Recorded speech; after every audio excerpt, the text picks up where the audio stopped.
What are the two main compartments in the body? Don't all answer at once.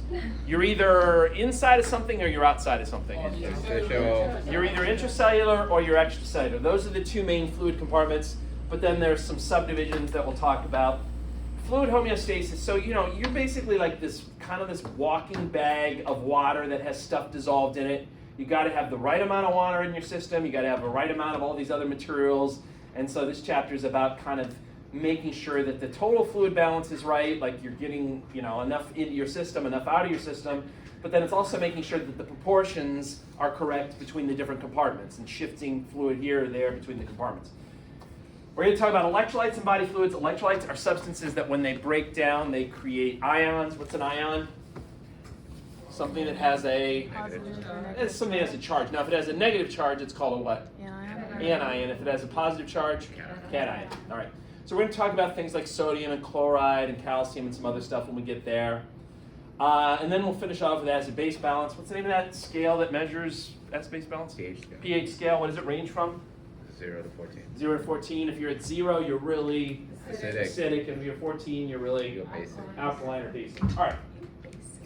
So you're basic. So to maintain homeostasis, body fluids are constantly regulated between these two main compartments, intracellular and extracellular. By body fluids, we mean like water and then the stuff that's dissolved in it. And a lot of that focus is on the electrolytes. They do lots of important things that we'll discuss, such as sodium chloride. Water is the biggest part of your body, making up 45 to 75% of your total body mass.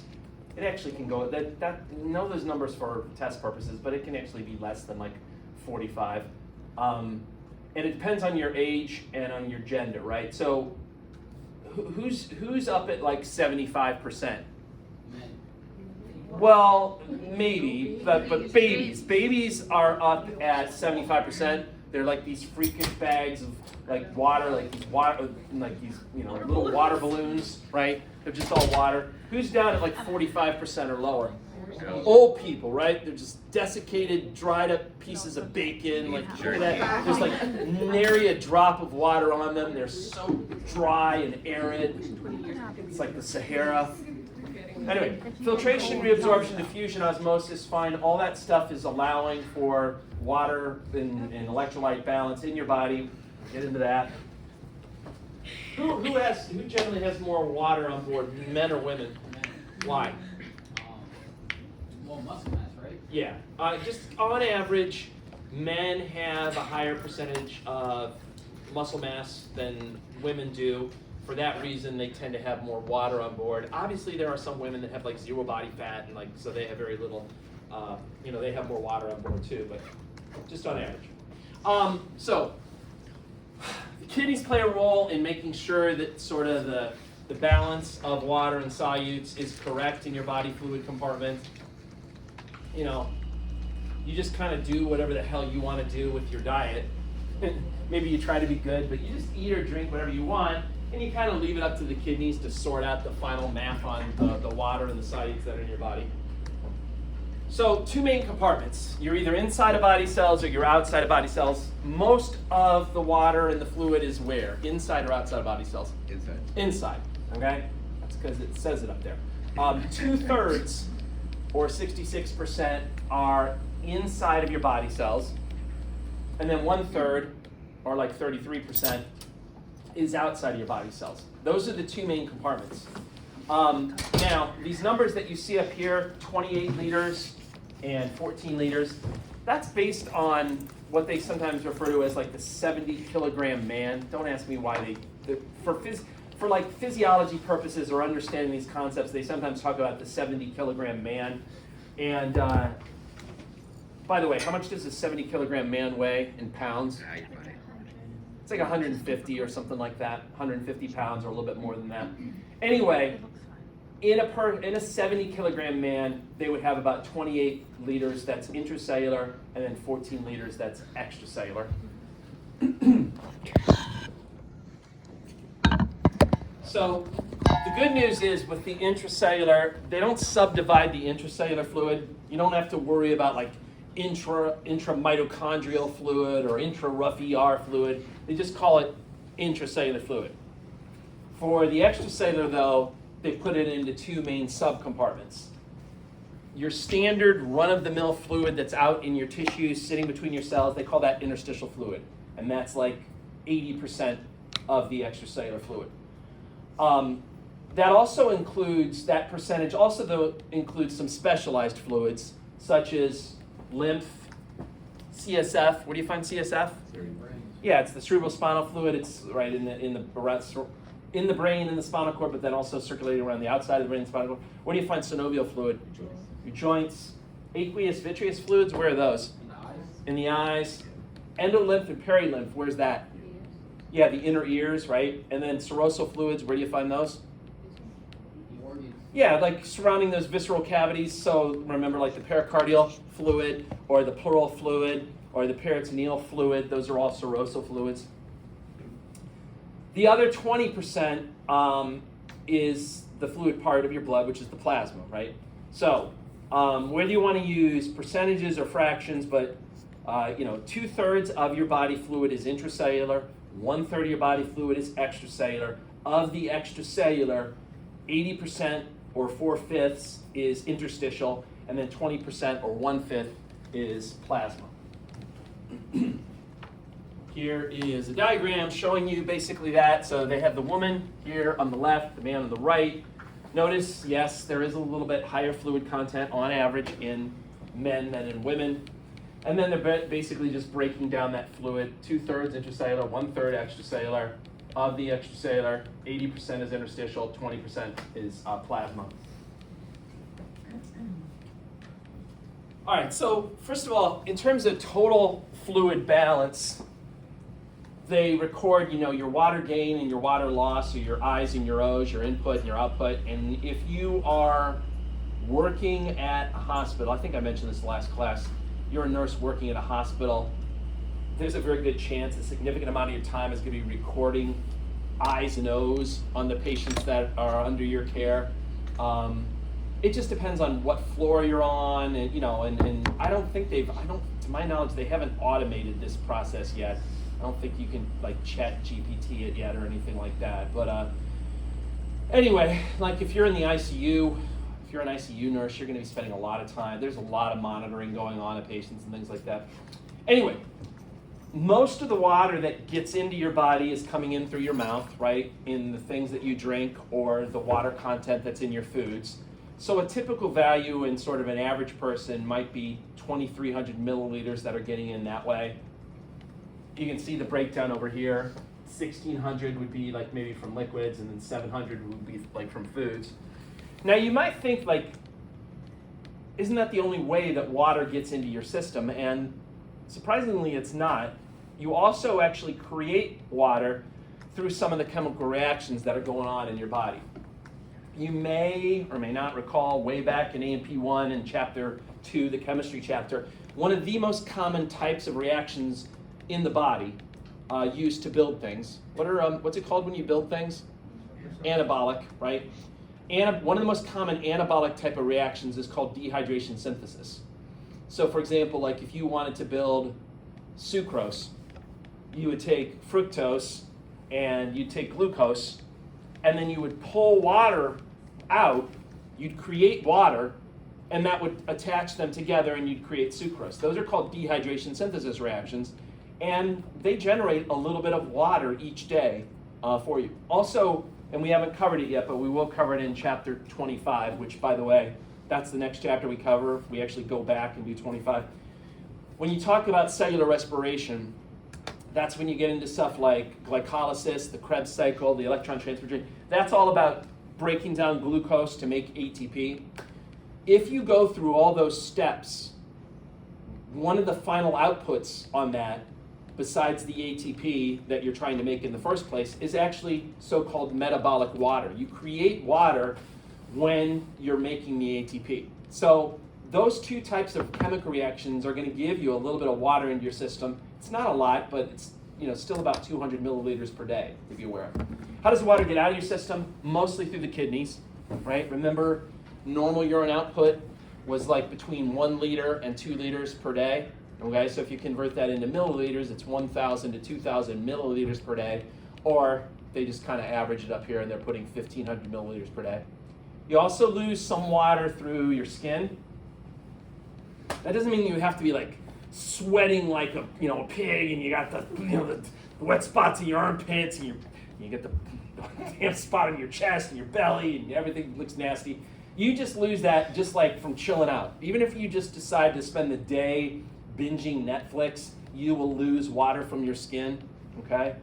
Don't be like, I'm trying to hold still. I'm trying not to lose any water. No, you're going to lose it. Just deal with it and move on, okay? That's 600 milliliters per day. You also lose water when you breathe, okay? Don't try to stop breathing and not lose water that way, okay? That's 300 milliliters per day. You got to remember, the insides of the alveoli, they're kind of moist.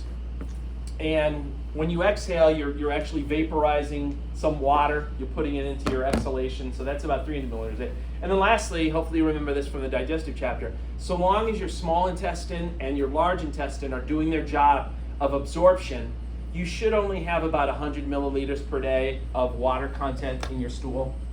Obviously, when you're sick, if you have something like diarrhea, that can go up and it can be a big cause of dehydration. And a lot of people, not so much in developed countries, actually die from dehydration, from like diseases that cause like diarrhea and things. So it could be a bad thing. Now, the intake of water and electrolytes, when you eat, you're not really spending a lot of time making sure that it's going to be the right proportion that your body needs, right? No one's going home, hopefully no one's going home, with like a chemistry set with like their food and testing their blood first and like, oh my God, I need sodium chloride, and like going into your refrigerator and taking things out. I'm gonna mix this, I'm gonna get this just right? No, you just eat whatever the hell you want to eat. You drink whatever the hell you want to eat, and you're like, I hope the kidneys figure this out. And you just throw it in your system, right? The kidneys can decide whether you make dilute or your concentrated urine. We talked about that already. What's the main hormone that controls whether you make dilute or concentrated? ADH. Okay, so bear that in mind. Let's talk about the other end of it, though. Not getting rid of water, but let's talk about gaining water in the system. And there is a thirst center that we discussed very briefly in A&P 1. It's located in the hypothalamus. For those of you that are keeping score, you also had a feeding center and a satiety center located in the hypothalamus. And what the diagram over there is showing you is kind of the things that will stimulate that thirst center. And really, this is just like a negative feedback system, but let me walk you through it anyway. So, start at the top. I don't know. Today was the day you decided to go on a no water diet. I don't know why you did that, but you did. And now you're dehydrated, darn it. So what's going to happen? Well, you're not going to salivate as much. You're going to get a dry mouth. A physically dry mouth and a dry throat will directly stimulate the thirst center, so that should make you thirsty. When you're dehydrated, your blood osmolarity is going to go up. What's osmolarity again? It's just a measure of what? Don't all answer at once. It's just a measure of how concentrated a fluid is. Osmolarity is a way of measuring like the overall concentration of a fluid. And increased blood osmolarity, that's just a way of saying that the concentration of your blood went up. In other words, there's more solute and less solvent, right? There's lots and lots of proteins and the cells, but not that much water in your blood. That's what an increased blood osmolarity means. And there are osmoreceptors located in the diencephalon, in the hypothalamus, and they detect that, and they send signals to the thirst center. So that should also make you drink. And then lastly, when you're dehydrated, your blood volume is going to most likely go down, depending on how dehydrated you are. That could then lead to your blood pressure also going down.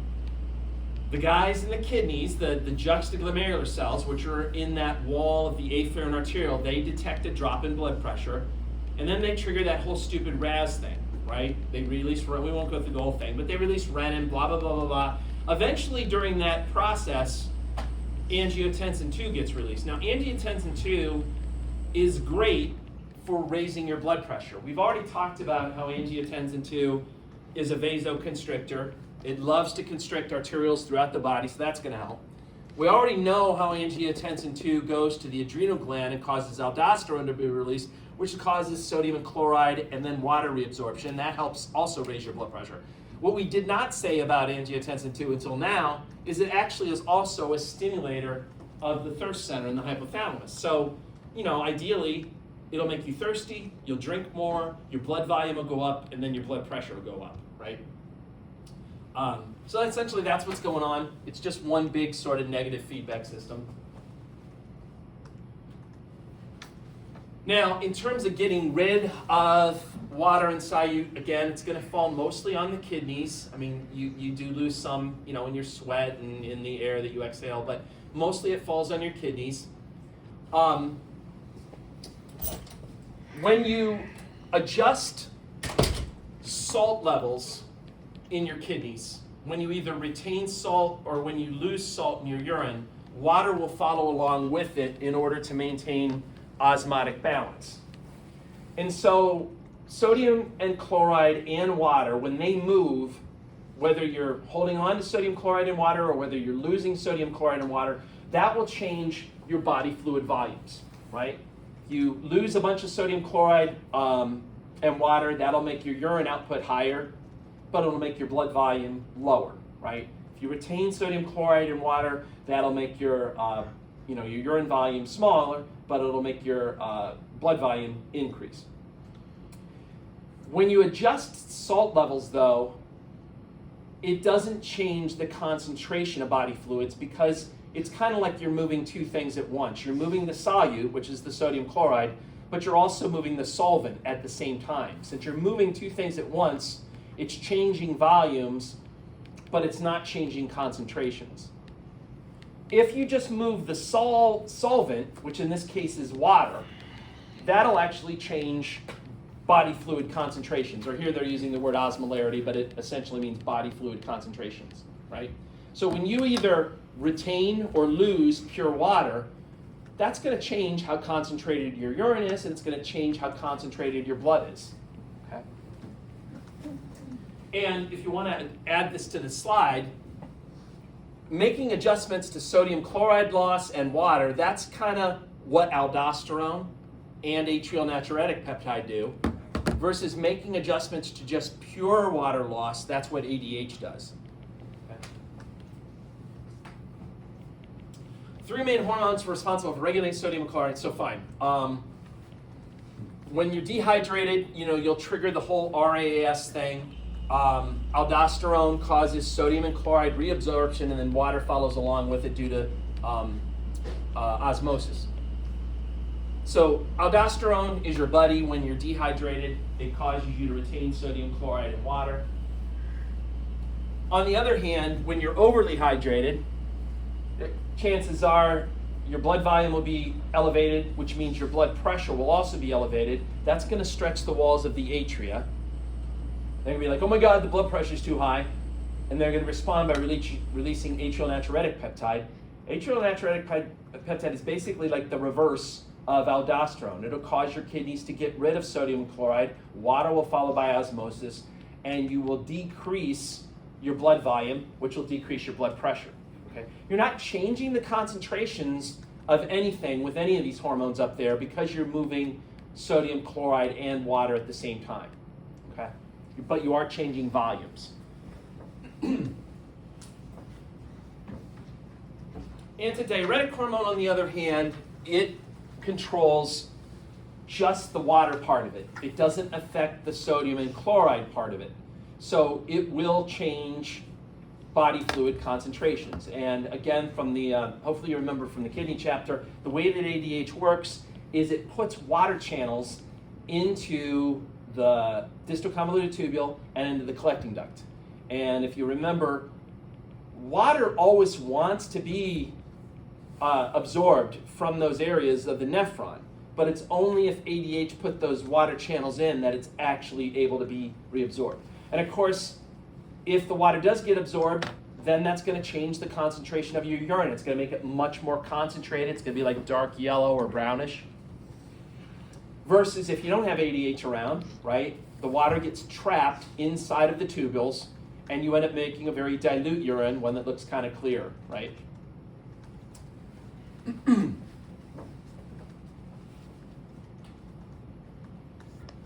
All right, moving to water between body fluid compartments. So for the most part, the fluid that's intracellular and the fluid that's extracellular has the same concentration or the same osmolarity. And when you have that, what's that situation called when you have a solution that has the same concentration as the cells inside of that solution? Isotonic. And if you recall from A&P1 again, when you have isotonic solutions, which way does the water move? Both ways. It basically moves both ways, but it's at equilibrium, right? So what happens to the size of the cells? Doesn't change. Doesn't change. They stay the same size. So for the most part, that's the situation in your body. Now, if you look at the specific solutes that are inside of your cells, and you look at the specific solutes that are outside of your cells, those levels are going to be different. And I'll show you a graph of that in a second. But if you just look at the total concentration of all solutes, the values are about the same, and that's why they're isotonic relative to each other. Okay? Now, sometimes people can, believe it or not, drink too much water, and that's called water intoxication. And first of all, I just want to say right now, that's usually not the problem most people have. Most people don't drink enough water on a daily basis, all right? So I'm not hating on water. I don't want anyone to go home tonight and like walk past your sink and give it like dirty looks, like what, water, you're bad. Like, don't get angry at water, all right? Water's usually a good thing. However, you can actually get water intoxication if you drink water faster than your kidneys can get rid of it. Water intoxication, it can cause you to die. It's not nearly as fun as alcohol intoxication. Okay, trust me.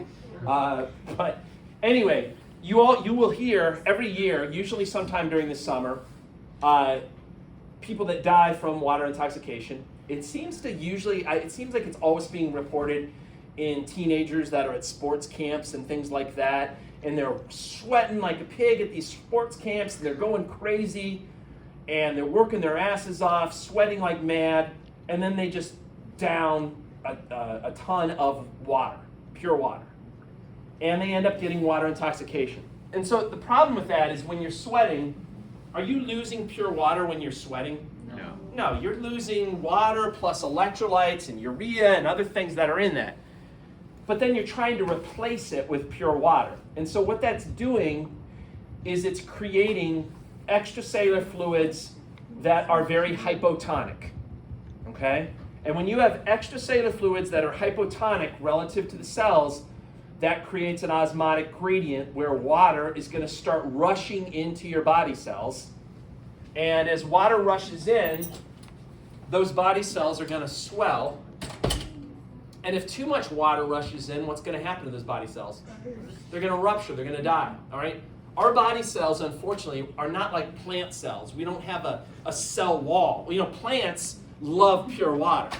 It's not that osmosis doesn't happen for plants. It does. It's just that they've got these extra strong walls that can handle it so their cells won't rupture. Okay?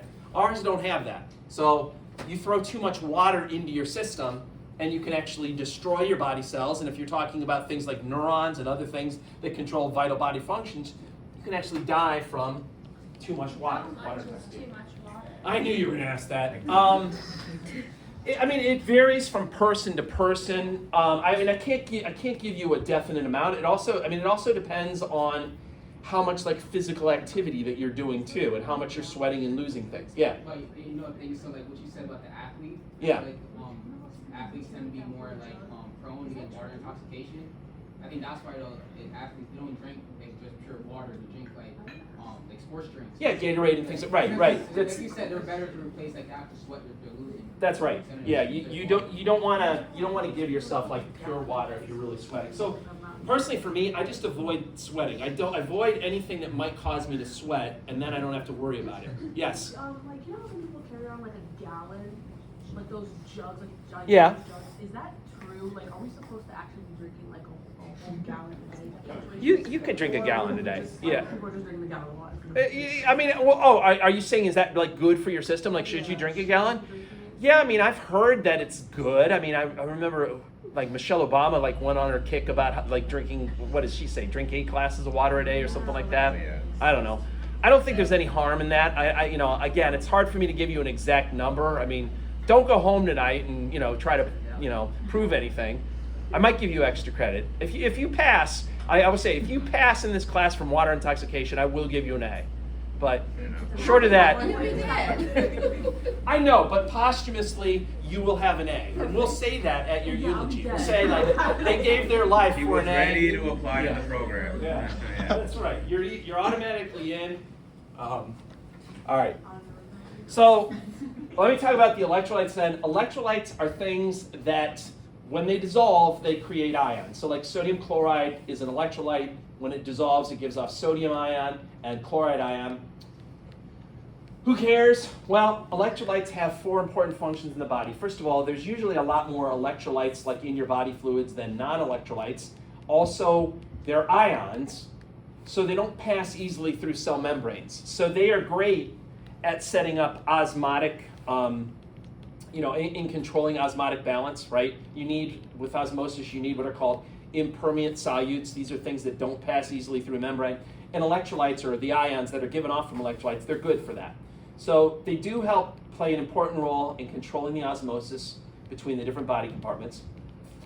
They help control acid-base balance in the body, so like hydrogen ion and bicarbonate ion especially are important for making sure your pH is right. Some of them carry electrical current, so especially sodium and potassium. Remember going way back to AMP1, it was all about opening up various ion channels that allow sodium to move or allow potassium to move, and that's how you send these electrical signals. And then some ions serve as cofactors to basically turn on enzymes. A lot of enzymes have on-off switches, which means that whatever reaction that enzyme is in charge of will only take place if that enzyme is turned on. Turns out that the on switch is oftentimes triggered by a particular electrolyte attaching to that enzyme, and they refer to those as cofactors. For example, calcium is a big cofactor for many enzymes. It has to attach, and then it turns that enzyme on. Okay. So I'm going to talk in a second about the different electrolytes that you find in the different compartments, because they are going to be different between some of these compartments. Before I mention that, though, let me just talk about concentration of ions in fluids. So, when you put a concentration of something, you can do like milligrams per like milliliter, some kind of like weight versus volume type of deal. The problem with ions in just simply saying milligrams per liter or milligrams per milliliter is that ions have different charges to them. For example, what's the charge on sodium? Plus how many? Sodium is plus. 11. That wasn't the. How did you pick 11? Isn't sodium on the periodic table 11? That's not the same thing. Yeah, no, we're that's talking not. Yeah, about. but that's not what I was like. I meant like it's usually plus 1. Oh, yeah. Yeah, it's a monovalent cation versus what's calcium? Don't all answer at once. It's plus 2, so it's a divalent cation. Technically, they have different combining powers because they have different charges. So to simply express them in milligrams per liter, that's not usually giving a full indication of their combining power. Instead, they came up with this other method of expressing concentration called milliequivalence, where it kind of levels the playing field and it takes into account the different charges. So it's a way of comparing apples with apples, basically. Anyway, all right. And you'll see this. I mean, it just depends. Like when you're hanging different IV fluids, sometimes they'll use milligrams per liter or something. Sometimes they'll use milliequivalents per liter. Sometimes they'll use molarity. They have different ways of expressing concentration, but you'll see it all when you are sent down to the supply room to get a bag of some intravenous fluid. So let's talk about the different types of electrolytes that you find in the different compartments. So first of all, remember, you basically have two main compartments. You got intracellular and you got extracellular.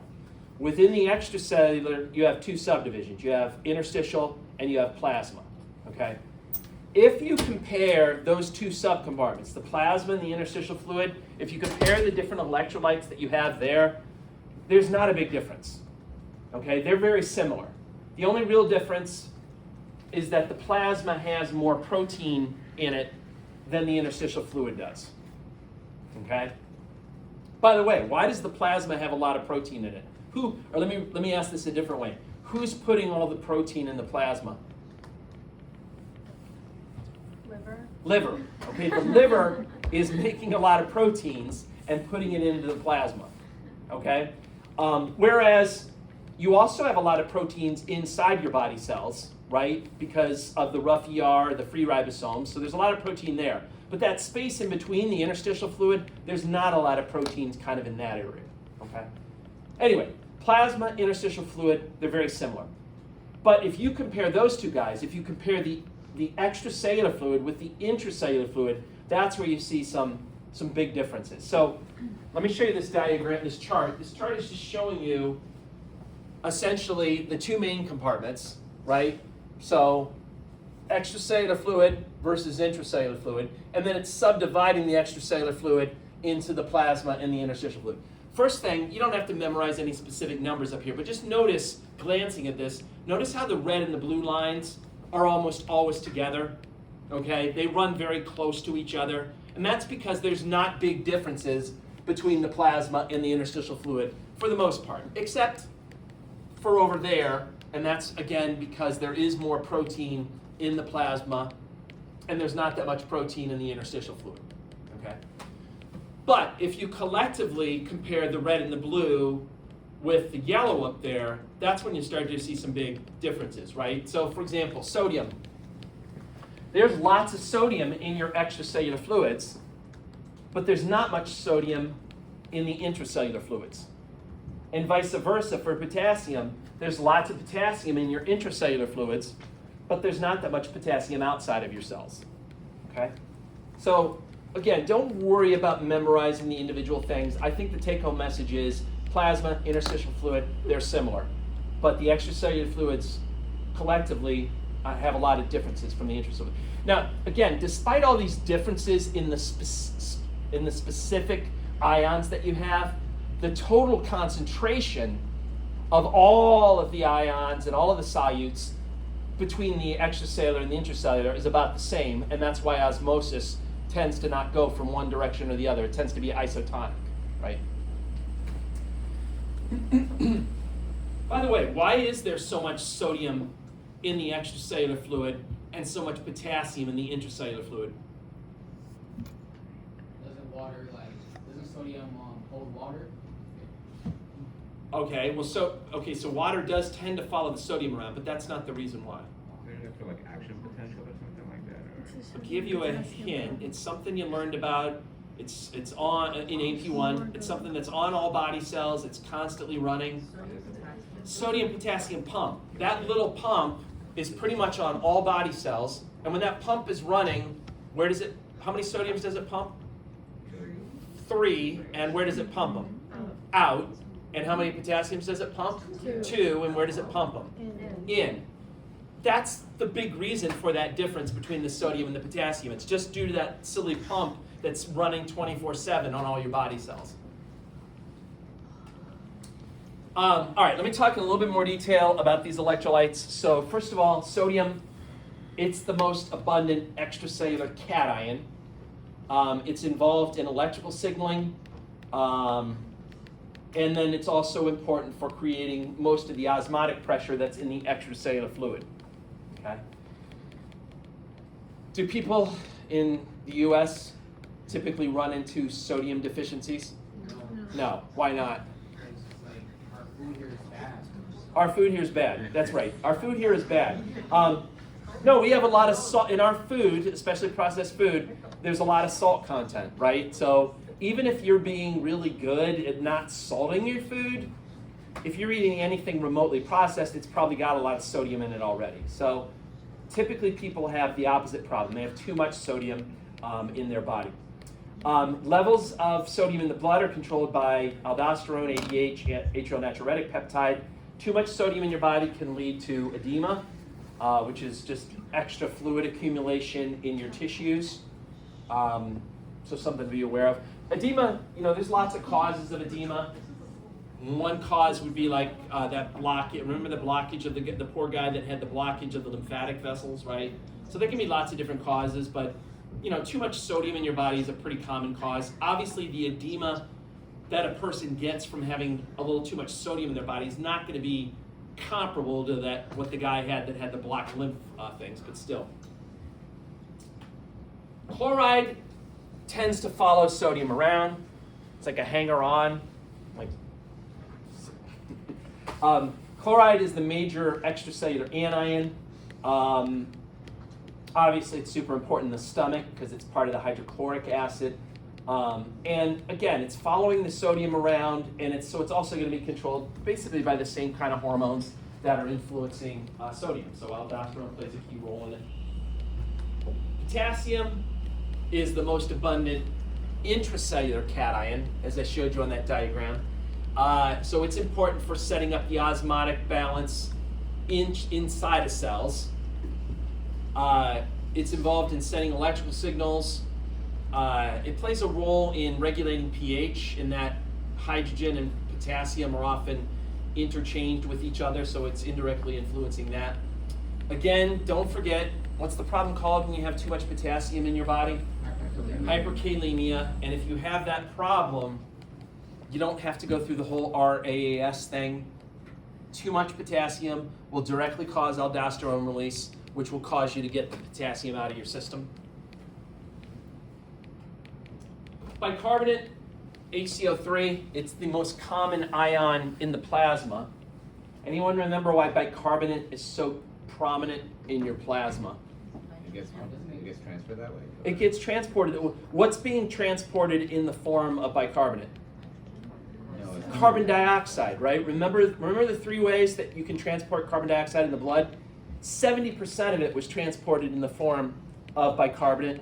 23% was attached to hemoglobin, and 7% was dissolved in the plasma, right? Anyway, so it's common in the plasma. It's also there's an important buffer system called the carbonic acid bicarbonate buffer system. That's pretty important. The kidneys can adjust how much bicarbonate is secreted or reabsorbed in order to change the pH of your blood. So if your blood pH is starting to run low and it's acidic, that'll signal the kidneys to retain more bicarbonate, and that'll hopefully raise the pH. On the other hand, if your pH is too high, if you're alkaline, the kidneys will get rid of more bicarbonate in an effort to try to bring down the pH. Calcium is the most abundant mineral in the body. What does it mean? And it's mostly extracellular, in the same way that sodium is mostly extracellular. What does it mean to be a mineral? Anyone know? Anyone here take geology? I took earth science. Yeah, wait, mineral, it's like luster, like thickness, I think shade. I feel like you're describing like the qualities of a diamond. There's cut, clarity. Wait, Yeah. No, like I remember earth science, like we're talking about like stones and like certain like categories. That like all stones don't have like all the same features, but like some stones have like luster Okay. on it, like. Listen, you already displayed a greater knowledge of geology than I have, so I'm impressed for that. All I know is that I guess a mineral means it's in the Earth's crust. To be a mineral, you've got to be in the Earth's crust. Yeah. So, but apparently there is a layer to the Earth. You guys can grab me on this, called the crust, right? Yeah, it's body. There's also a part of the pie called the crust. But anyway, I digress. Anyway, there's a part called the crust, and in there, I guess you can find calcium also.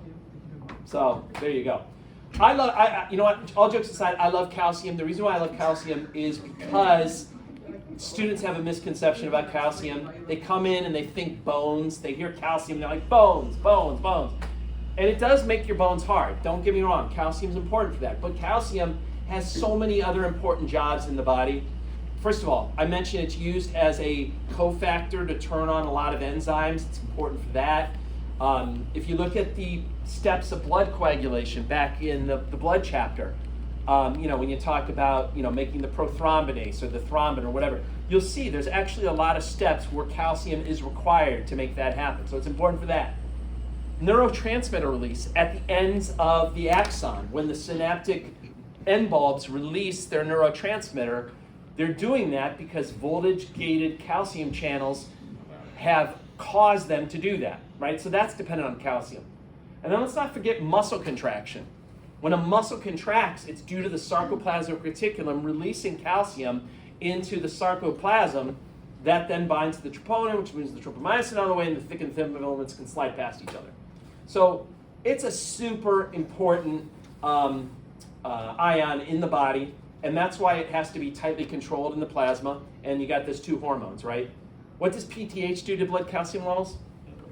Increase. And what does calcitonin do? Decrease. Tone it down. That's right.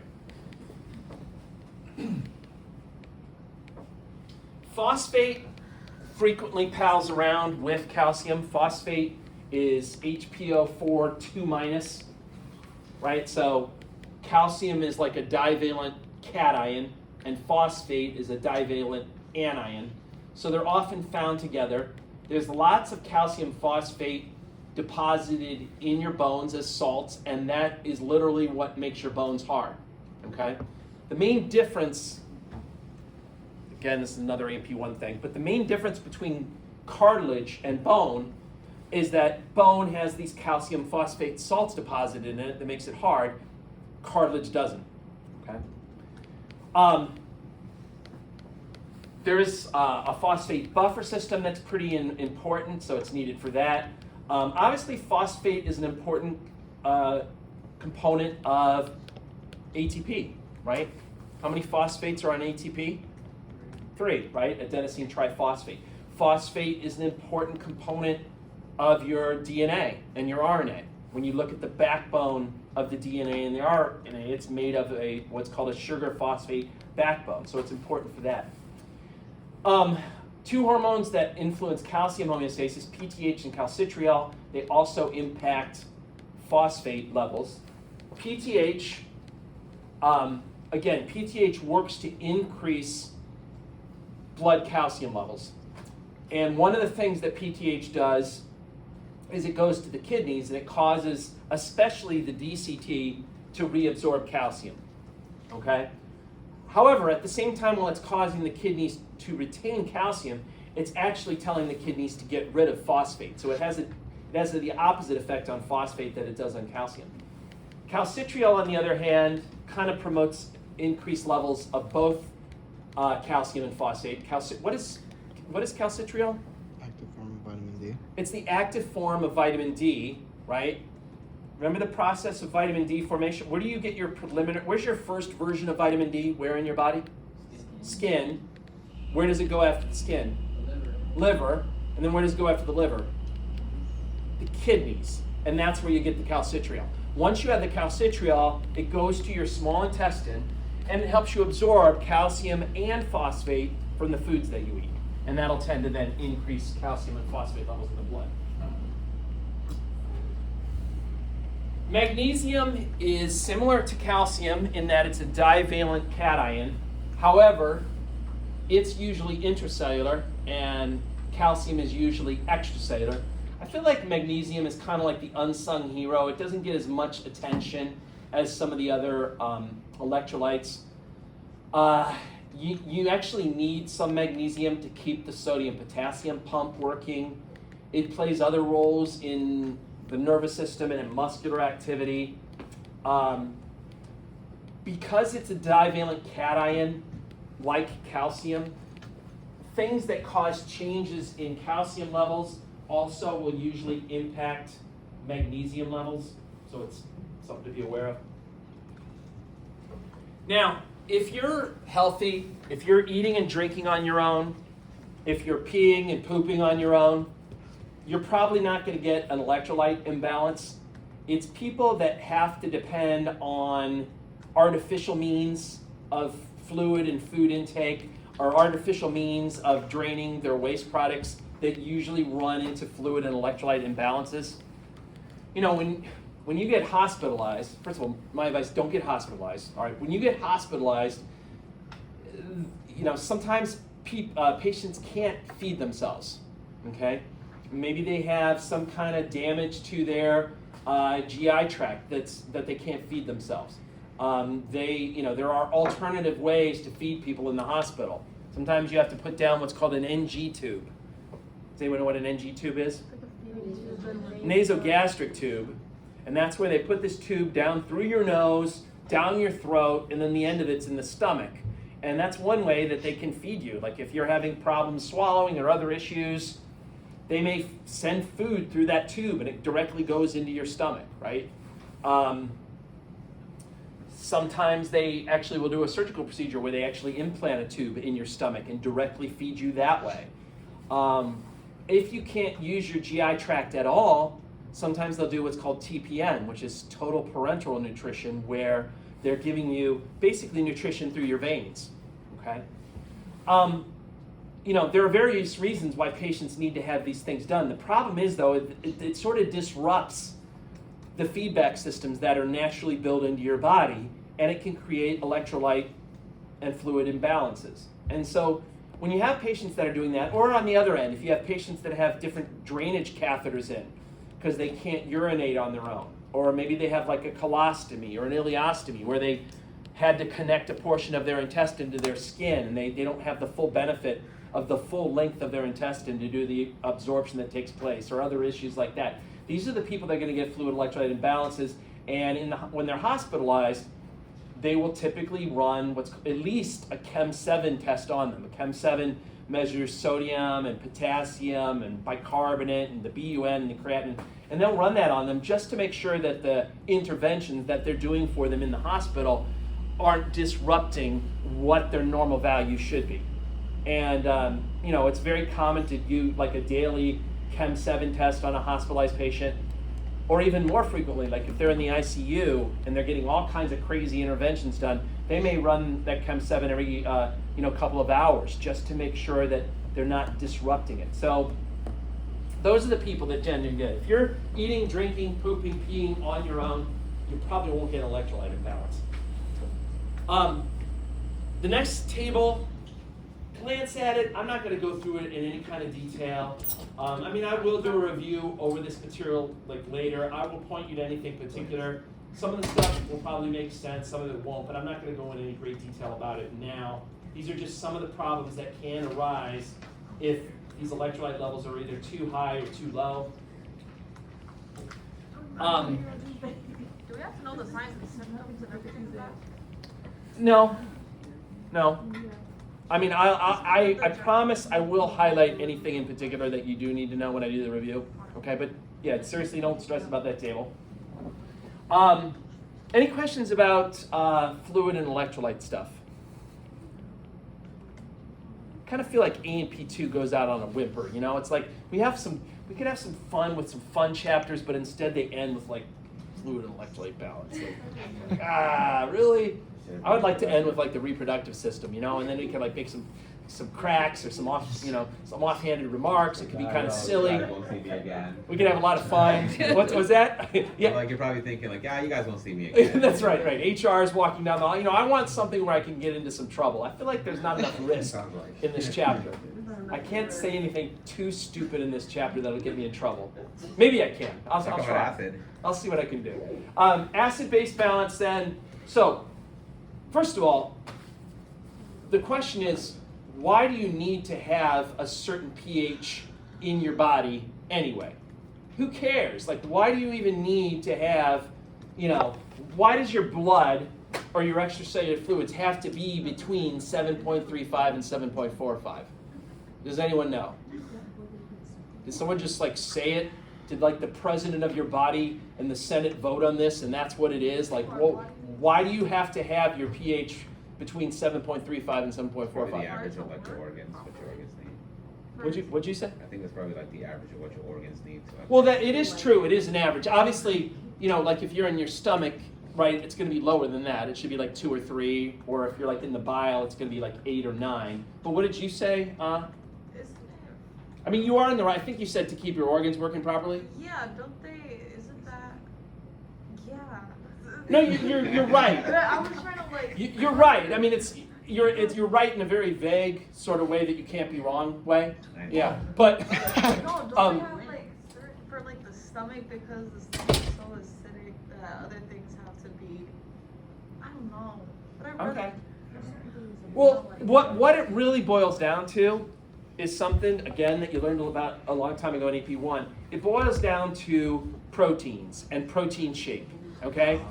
Proteins have a lot of important functions in your body.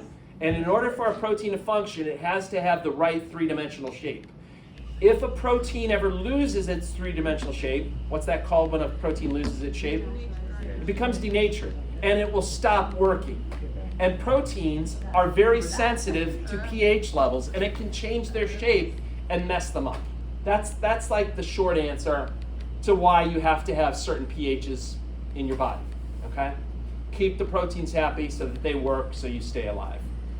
3 things that help you to keep your pH in the normal range: buffer systems, which are quick chemical reactions. They don't necessarily solve the problem, but they make the problem less severe so that it doesn't disrupt your pH. In order to solve the problem, you have to rely either on your lungs, sort of getting rid of CO2, or on your kidneys, getting rid of extra hydrogen or possibly retaining bicarbonate. So let's talk about buffers first. Buffers are chemical pairs. One member of the pair is usually a weak acid and the other member is like a weak base. And they work within like milliseconds to quickly convert stronger acids into weaker acids or stronger bases into weaker bases so that they don't disrupt the pH so much. So like on a daily basis, you're doing things constantly, you're eating weird foods, you're doing all kinds of stuff. You're generating potentially strong acids or strong bases, but it doesn't really impact your system because these buffer systems are in place, they're ready to go, and they quickly make an adjustment so that these things don't disrupt your pH so much. There are a lot of buffer systems in your body. They're just highlighting 3 of the more famous ones or important ones. There's something called the protein buffer system. It works inside your body cells and in the plasma. Again, remember, there's not a lot of proteins in the interstitial fluid, but there's a lot of proteins in your plasma because the liver put it there. There's a lot of proteins in your body cells because the rough ER, the ribosomes put them there. And proteins can act as buffers that either accept hydrogen or give off hydrogen to kind of neutralize the pH so that it doesn't impact your system so much. The carbonic acid bicarbonate buffer system is probably the most famous buffer system that's in your blood. It's based on the bicarbonate ion. Again, there's a lot of bicarbonate in your blood because that's the main way that CO2 is carried in your blood. And then the phosphate buffer system is also an important buffer system inside of red blood cells. It's also important in the kidneys, making sure the pH is just right inside of some of the tubular fluids in the like the loop of Henle, etc. The other way to control your pH is to get your lungs involved. Now this is going to be slower than buffers. Buffers work like in milliseconds. Your lungs can take a couple of minutes to make their changes. Basically what happens is the lungs control how much CO2 you exhale. And due to a chemical reaction that takes place, as CO2 builds up in your blood, it acidifies your blood. So more CO2 in your blood, the more acidic your blood will be. The less CO2 in your blood, the more alkaline your blood will be. So the lungs can do a good job at correcting your pH. And over in this diagram, they're showing you what would happen if your pH went down. So suppose you developed a acidosis. Your pH fell below that 7.35 mark. I don't know what exactly you were doing. I don't know, maybe you ate something weird. Maybe you've got some disease going on someplace in your body, and it caused your pH to go down. So your pH drops.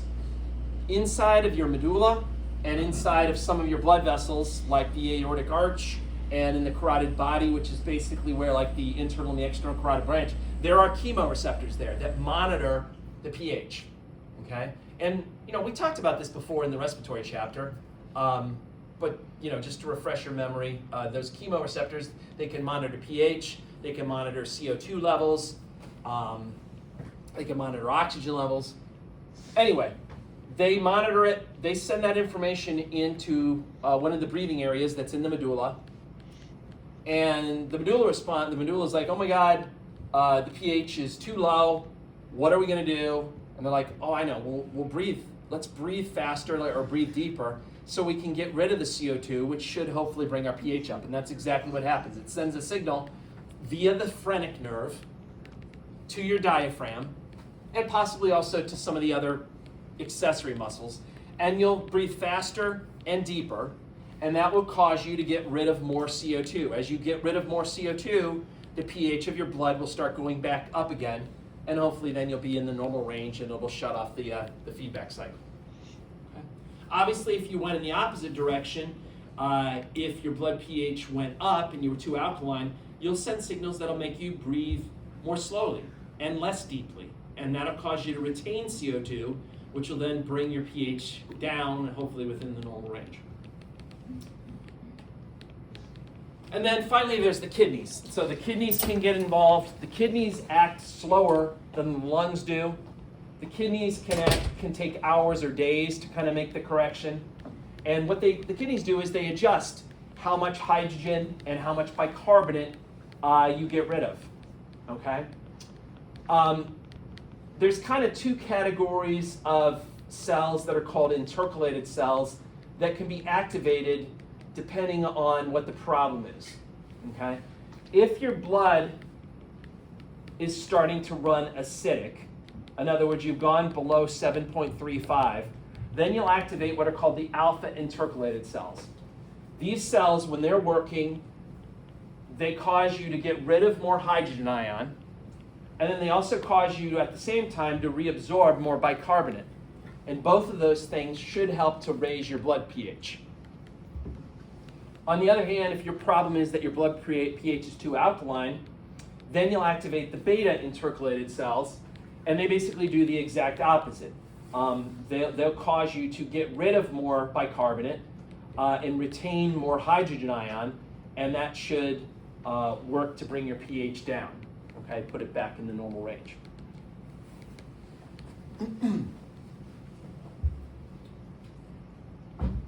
When you have an acid-base problem, there's a couple of ways that they define it. There's like two different parameters.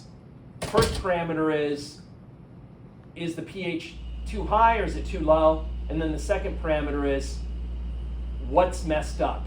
Is it a problem with carbon dioxide or is it a problem with bicarbonate? So the first parameter, if the pH is too low, that's called a acidosis. If the pH is too high, that's called an alkalosis.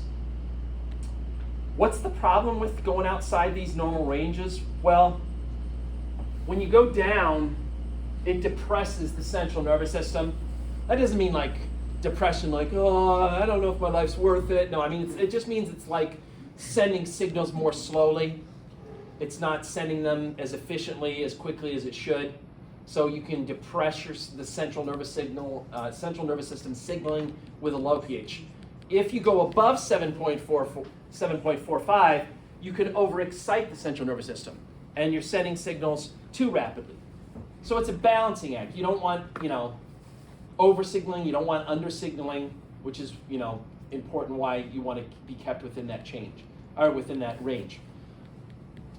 Now, if your body can use one of those methods to fix the problem, buffers or the respiratory or the kidneys, that's referred to as compensation. That's working to bring you back within the normal range. Now, I mentioned the other way to classify the problem is based on what is the thing that you're having the issue with. If it's an issue with CO2 levels, then you call it a respiratory problem, either respiratory acidosis or respiratory alkalosis. If it's a problem with the bicarbonate levels, then you use the word metabolic. So either a metabolic acidosis or a metabolic alkalosis. So you can mix and match those names. By the way, this kind of reminds me of the mixing and matching of the lymphatic system with the adaptive immunity. Remember passive, artificial PAT, all that junk. It's kind of the same deal that they did here. So respiratory acidosis, respiratory means it's a problem with CO2. Acidosis means that the pH is too low. So what's happening here? This is a situation when you're not breathing fast enough. You've got some problem. Maybe you have a pneumonia going on and you just can't get the gas exchange happening in your lungs. But it's a problem with the lungs. You're not getting rid of the CO2. As the CO2 builds up in your blood, it acidifies your blood. Okay? That's respiratory acidosis. On the other hand, if you're breathing too quickly, you can develop a respiratory alkalosis. Again, that means you're getting rid of too much CO2 because you're breathing too quickly or too deeply. Metabolic acidosis. Again, metabolic means there's a problem with the bicarbonate level. Acidosis means that the pH is low. So here, you're getting rid of too much bicarbonate. Perhaps you're losing it in the kidneys, for example. And then a metabolic alkalosis is just the opposite. Metabolic, again, means it's a problem with bicarbonate. Alkalosis means the pH is too high. There can be different causes of a metabolic alkalosis. Excessive vomiting can actually lead to a metabolic alkalosis. Excess intake of certain drugs that have an alkaline pH to them can cause that. So, a number of things. All right, any questions about any of that stuff? Anyone warm up? I got warm up.